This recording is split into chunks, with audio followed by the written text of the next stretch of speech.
So imagine एक 8 year old लड़की, नाम है वल्ली, और उसकी सबसे बड़ी विश क्या है? एक बस राइड। मतलब जितनी एक्साइटमेंट हमारे लिए गोवा ट्रिप की होती है, उतनी ही उसके लिए वो 6 माइल का सफर था। और बस भी कोई लग्जरी कोच नहीं, एक सिंपल विलेज बस जो हर घंटे एक बार आती है, एक बार जाती है।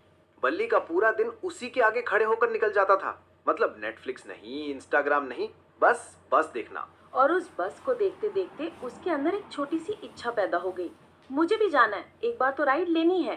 और फिर जैसे जैसे दिन बीत रहे थे, वो इच्छा एक ऑब्सेशन बन गई। मतलब full on planning mode. Planning भी ऐसी कि सीआईए एजेंट्स भी शर्मा जाएं। बल्ली ने हर एक डिटेल निकाली। फेयर कितना है, टाइमिंग क्या है, कितने पैसे लगेंगे, कितना टाइम लगेगा।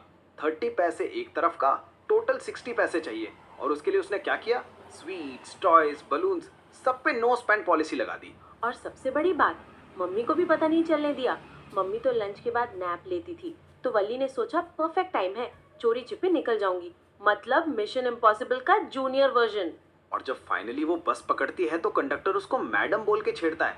अरे मैडम, आइए, आपके लिए सीट है। और वल्ली फुल एटीट्यूड में, मुझे खुद चढ़ने दो, मुझे हेल्प नहीं चाहिए। 8 इयर्स की उम्र में भी फुल इंडिपेंडेंट वाइब्स। और बस के अंदर जाके वल्ली का एक्साइटमेंट तो नेक्स्ट लेवल था।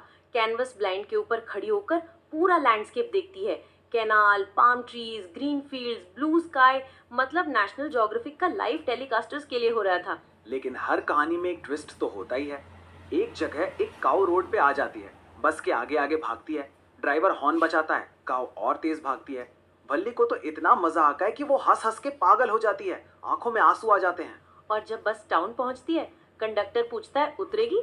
वल्ली बोलती है नहीं, मैं इसी बस से वापस जाऊंगी। मतलब उसके लिए डेस्टिनेशन इंपॉर्टेंट नहीं था, जर्नी ही सब कुछ थी। कंडक्टर कोल्ड ड्रिंक ऑफर करता है, चलो कुछ पी लो। वल्ली बोलती है नहीं, मेरे पास पैसे नहीं है। कंडक्टर कहता है मेरी तरफ से ट्रीट है, फिर भी वल्ली मना कर देती है। मतलब self respect level pro max. लेकिन रिटर्न जर्नी में एकदम से मूड बदल जाता है। वल्ली देखती है वही काऊ अब साइड पे डेड पड़ी है।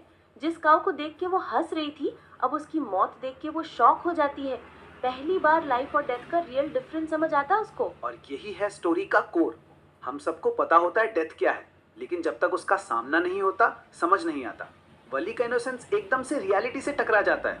और जब घर लौट के आती है, मम्मी और आंटी अपनी ही बातों में बिजी हैं। मम्मी बोलती हैं कितनी चीजें होती हैं दुनिया में, सब कुछ समझना मुश्किल है। वल्ली सिर्फ स्माइल करती है, क्योंकि अब उसके पास एक सीक्रेट है, एक नई अंडरस्टैंडिंग है। मतलब एक छोटी सी बस राइड एक बड़ी लाइफ लेसन बन गई। वल्ली की जर्नी सिर्फ फिजिकल नहीं थी, इमोशनल भी थी। इनोसेंस से रियलिटी तक का सफर। और मुझे लगता है हर किसी की लाइफ में एक ऐसा मोमेंट आता है, जब हम अपनी छोटी सी दुनिया से बाहर निकलते हैं और कुछ ऐसा देखते हैं जो हमें हिला देता है। बल्ली की स्टोरी इसी यूनिवर्सल एक्सपीरियंस को कैप्चर करती है। बिल्कुल। और इसमें एक सटल ह्यूमर भी है। कंडक्टर का मैडम बोलना, वल्ली का एटीट्यूड, पैसेंजर्स का रिएक्शन, लेकिन एंड में वो इनोसेंस का लॉस, वो मैच्योरिटी का ग्लिम्स, वो सबको टच करता है। अगर आपने कभी अपनी लाइफ में कोई छोटी सी एडवेंचर प्लान की हो, या कोई ऐसी चीज देखी हो जो आपको अंदर से बदल दे, तो वल्ली की स्टोरी आपको रिलेट होगी। और अगर नहीं की, तो अभी टाइम है, बस राइड ले लो या कुछ नया ट्राई करो। और हाँ, अगले हफ्ते हम डिस्कस करेंगे the tale of custard the dragon. एक ड्रैगन जो सबसे ज्यादा डरपोक है, लेकिन जब टाइम आता है सबसे बड़ा हीरो बन जाता है। तो ट्यून इन करना मत भूलना। तब तक के लिए अपनी क्यूरियोसिटी को जिंदा रखो, और कभी कभी खुद को एक बस राइड की परमिशन दे दो।